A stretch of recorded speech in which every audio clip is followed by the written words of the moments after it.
Good evening, everyone. I am Rachel Lemido, And I am Leia Mayhanyo. and we will be your hosts for tonight. So, our topic is Weaving Our Identity Filipino Values and Traditions Through the Arts of Gamaba Awardees, featuring Master Eduardo Mutok, Haja Amina Api, and Teofilo Garcia.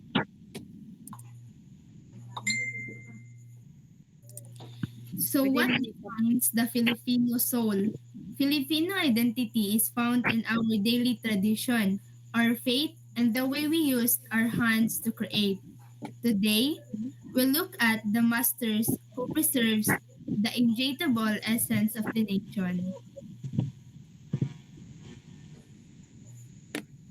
The award, Gawad sa Manlilikha ng Bayan o Gamaba. Please read, Aisha, what's the definition of the Gamaba?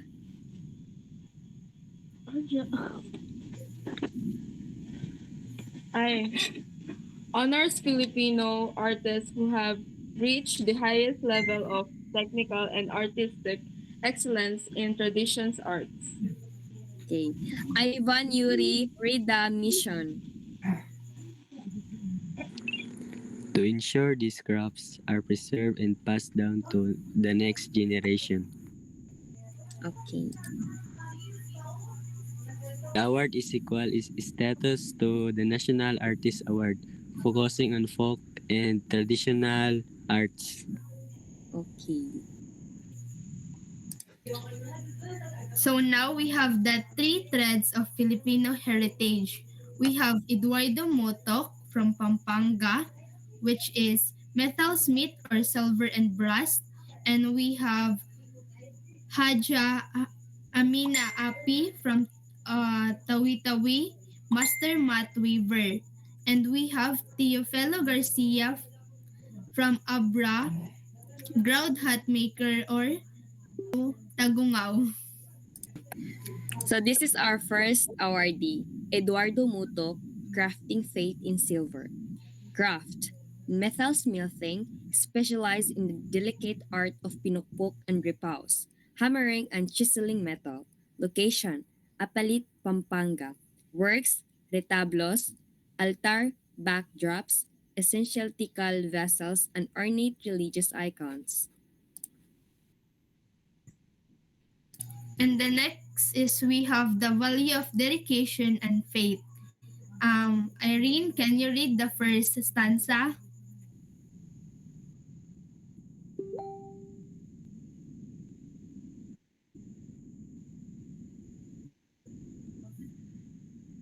Kisel,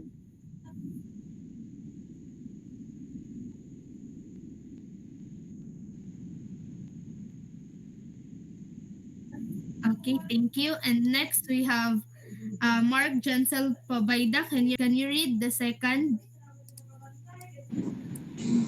His art directly served the deep-set Catholic faith of the community, showing how art can be worshipped and integral part of Filipino life. okay. Okay. The future of Pinokpok. Mutok is dedicated to passing his complex skills to young apprentices, ensuring the continuity of this rare art form.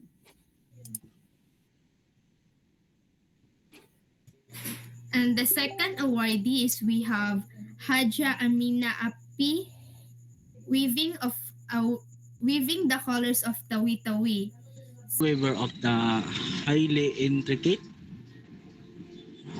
multicolored tipo mats made from dried pandan leaves.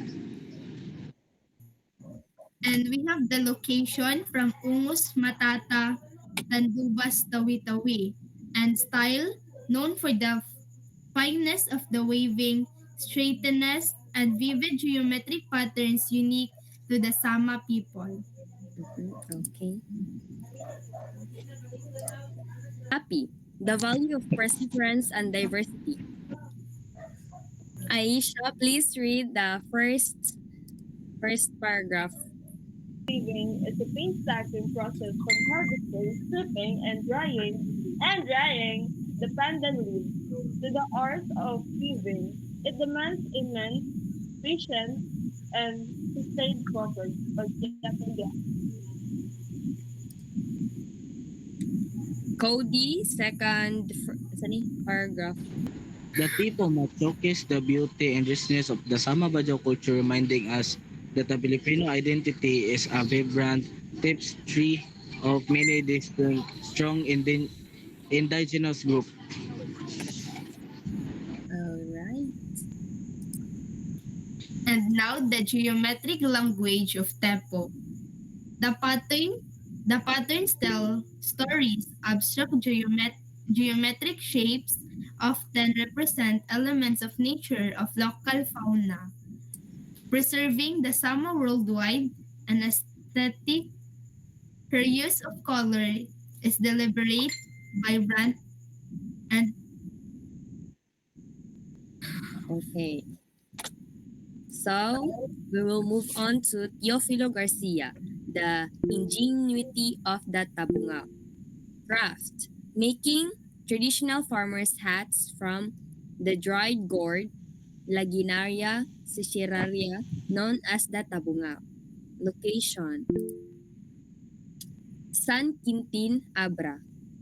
Process. He meticulously hollow, cleans, polishes, and varnishes the gourds before applying a basketry inner lining. now the value of resourcefulness and practicality. The ability to take natural, readily available, and often overlooked materials with the gourd and transform it into an effective essential tool for the farmer. The tabungao symbolizes the resilience and hard work of the Filipino farmer, a core tradition in the country identity. The hat protects in it. Okay. So, elevating the utilitarian. Garcia's skill lies in treating the gourd like the wood, achieving a durable, a glossy finish. He adds intricate rattan basketry to the interior for custom fit. And now our identity, values woven into arts. Matok's religious arts, Api's Tepu patterns, and Garcia's farm hat, all rooted in essential practices. The patience required for the harming metal, weaving leaves, recurring a gourd. The art reflects that the resilience of the Filipino spirit. All the artists actively teach and train the next generation, ensuring their crafts do not die with them. Okay. MJ, please read your role in preserving our heritage support. Your role in preserving our heritage. Support. Seek out local Filipino artisans and purchase their works. Learn. Study and appreciate the symbols and meanings embedded in traditional arts. Share. Talk about the Gamaba awards and their stories with your community. Okay. And And that that would be would be all. all. Thank you. Bye guys. It's a wrap. Okay.